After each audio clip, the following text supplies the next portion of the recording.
What's up, everybody? Lines on Paper here, and today we're going to do a different kind of review. I'm going to go back and we're going to take some time over the next few videos to look at some of those comics that are must-reads for comics fans, quote-unquote. The books that every comic book fan should have on their bucket list to read at some point. And today we're going to go ahead and start with the granddaddy of all must-reads for comic book fans, and that is the Watchmen.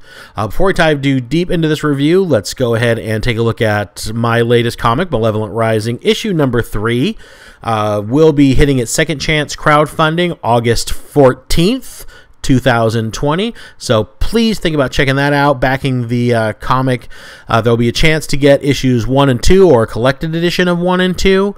You'll get the story from the beginning, over 64 pages of original story and artwork. I hope you guys check it out.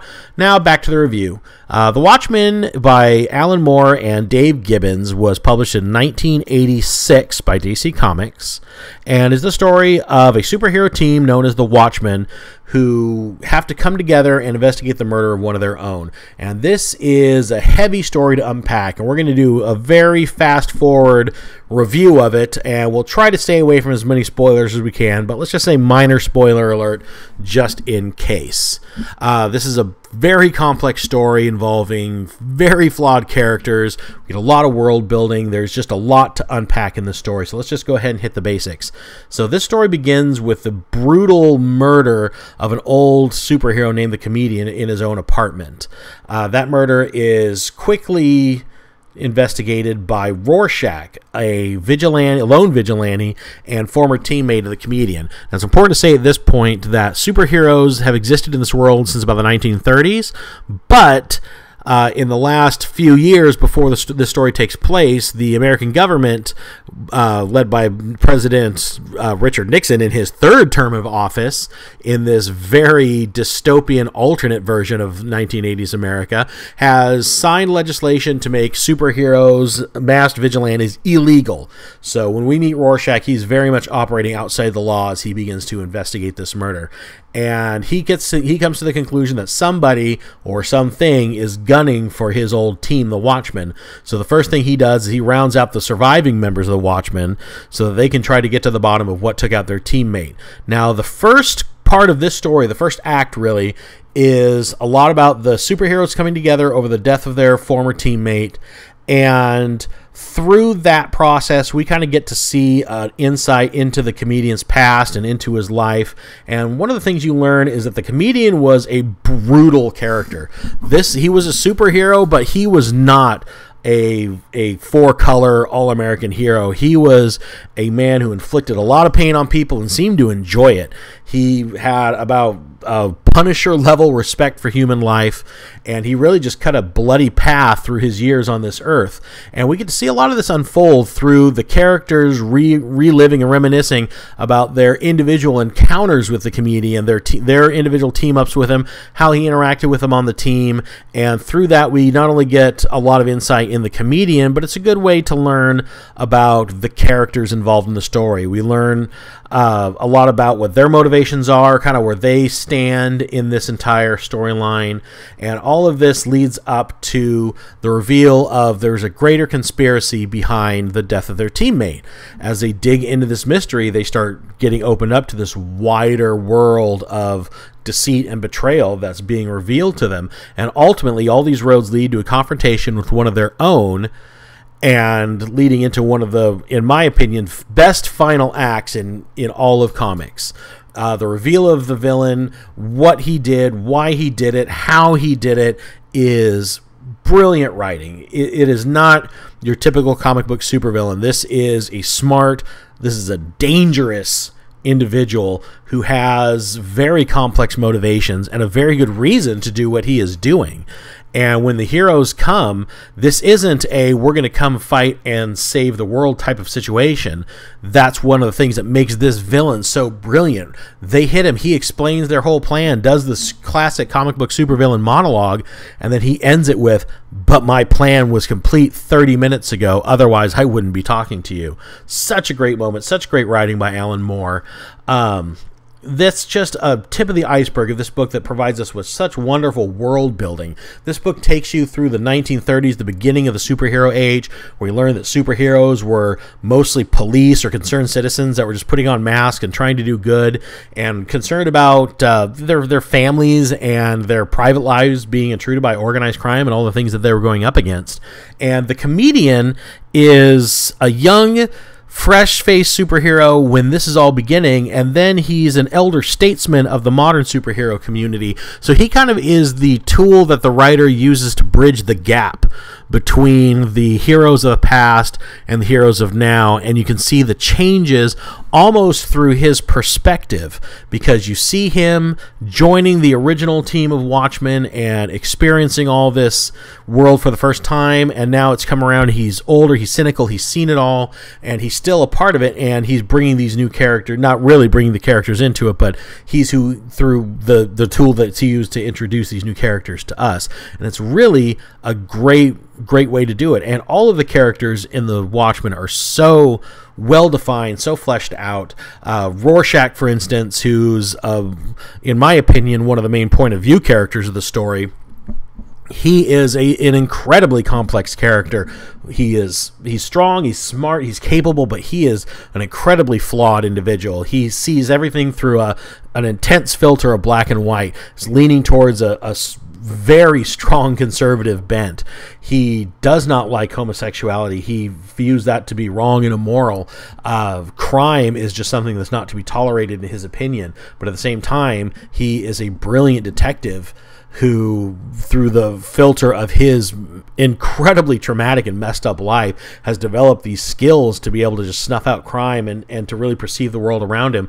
We meet Silk Spectre, who's a second-generation superhero. Her mother was one of the original superheroes, one of the original ones that started it all, and now she's taken up her mother's mantle. Her mother is Sally Jupiter. She is almost like an aging star from Hollywood. She is someone who was glorious in her day. Those days are past, but she still sees herself as that way. She still sees herself as this great hero, and now she's kind of living that life through her daughter, and she's really pushed this on her.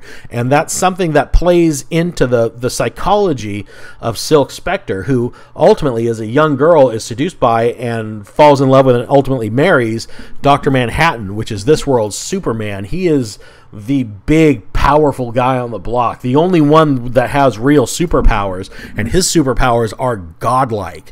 And as he is aging and he's becoming more adept with his powers, he is becoming further and further from his humanity and really any connection to the human race at all. He sees us as almost a curiosity, and perhaps the idea of our extinction is not so much a problem that needs to be solved as much as an occurrence that he would like to study.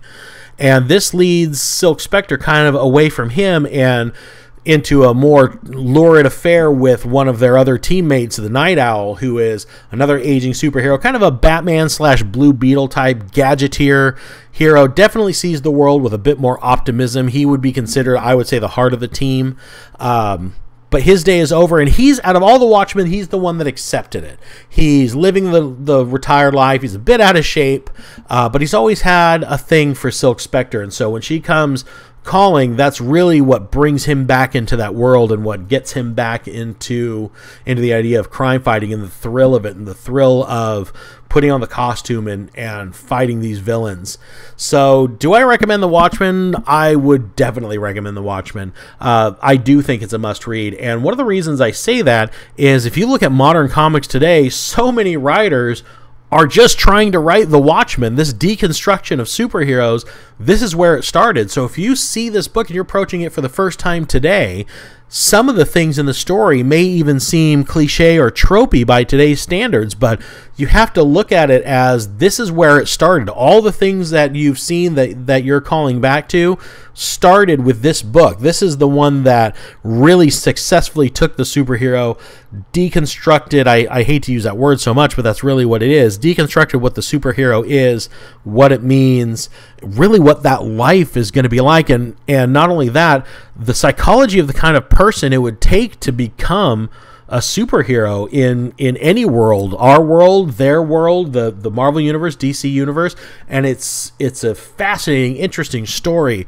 and it's something that you can read once and then you can go back and reread it again. I've read this story I don't know how many times, at least 4 times in my life from start to finish, and I always pick up on something new, a little bit of nuance, a line of dialogue that I didn't really pay much attention to that pays off later in the story. It's a wonderful, wonderful story, a great graphic novel trade paperback to have up on your shelf to revisit on a rainy day. If you're going to go on a plane trip, you have to go to the DMV and wait for 2 hours to renew your driver's license or your car registration. Take the Watchmen with you and read it. I promise you, even if you've read this book 3 times, you will find something that you didn't notice before. I always do. And that's what I look for in my comics. I like, if the comic's going to be a must-read for me, it's got to be something that I am going to read over and over again.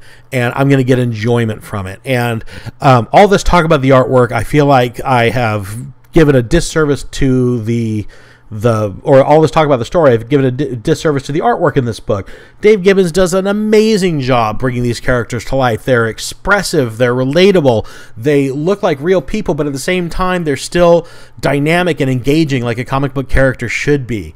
You see the transformation in, say, Night Owl when you see it, when you first meet him, and he's this out of shape, kind of doughy guy with glasses and a dopey grin, and he transitions back into the world of Night Owl by the end of the story, and the just complete and utter apathy on the face of Dr. Manhattan, the expressive nature of Silk Spectre as she goes through the story, even Rorschach, whose face is covered with this ink blot mask that shifts throughout the story, they even use that to convey storytelling in his mood. It's an amazing story. It's a great read.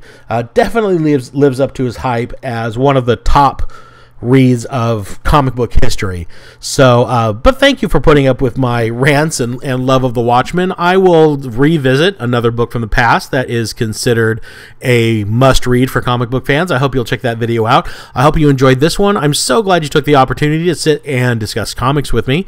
I'm so happy that you gave my channel a listen. Please go ahead and check out my comic, Malevolent Rising, and I will see you in the next video. See you then. Bye.